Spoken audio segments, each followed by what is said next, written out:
श्री स्वामी समर्थ. मित्रांनो, स्वागत आहे आजच्या व्हिडिओमध्ये.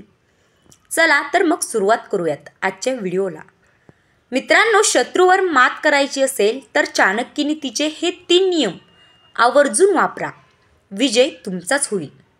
जीवनातील आव्हाने असोत, शत्रूने निर्माण केलेली समस्या किंवा इतर प्रश्न असोत, या सर्वांवर मात करण्याचा एक मार्ग चाणक्य नीतीमध्ये सांगण्यात आला आहे. आज आपण शत्रूवर विजय मिळवण्याच्या मार्गाबद्दल बोलत आहोत. महान मुत्सद्दी, राजकारणी आणि अर्थशास्त्रात आचार्य चाणक्य यांनी शत्रूचा पराभव करण्याचे मार्ग सांगितले आहेत. हे मार्ग आपल्याला सहज अनुसरता येण्यासारखे आहेत. आचार्य चाणक्य सांगतात, मित्र नसले तरी चालेल, पण शत्रू बनवू नका, आणि शत्रू असलेच तर त्यांना तुमच्या कृतीतून नमोहरम करा. त्यासाठी या विशेष गोष्टी कायमस्वरूपी लक्षात ठेवा.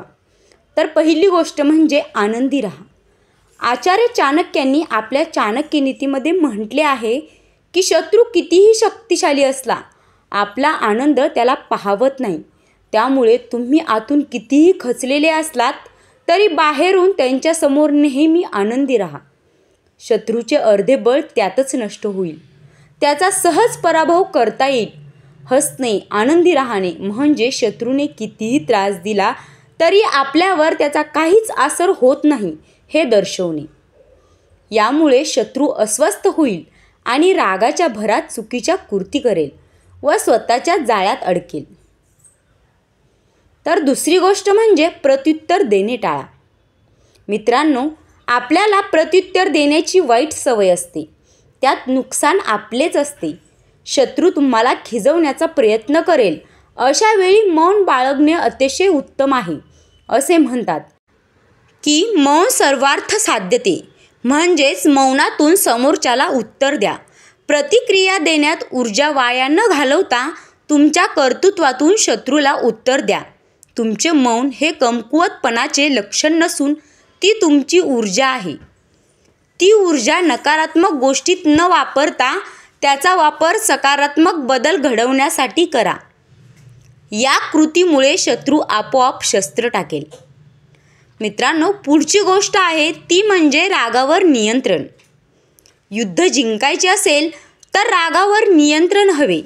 ते नसेल तर आपला राग आपलेच वाटोळे करेल. रागाच्या भरात मनुष्य स्वतःला पूर्ण विसरून जातो. जेव्हा भान येते तेव्हा वेळ निघून गेलेली असते. नंतर सारवासारव करण्यापेक्षा रागावर नियंत्रण ठेवा. ते नेहमी उत्तम ठरेल. मित्रांनो, शांत डोक्याने युद्ध जिंकता येते. बुद्धिबळाचा खेळ आपल्याला तेच शिकवतो. शत्रूवर मात करायची असेल तर शांत डोक्याने युद्धाची तयारी करा.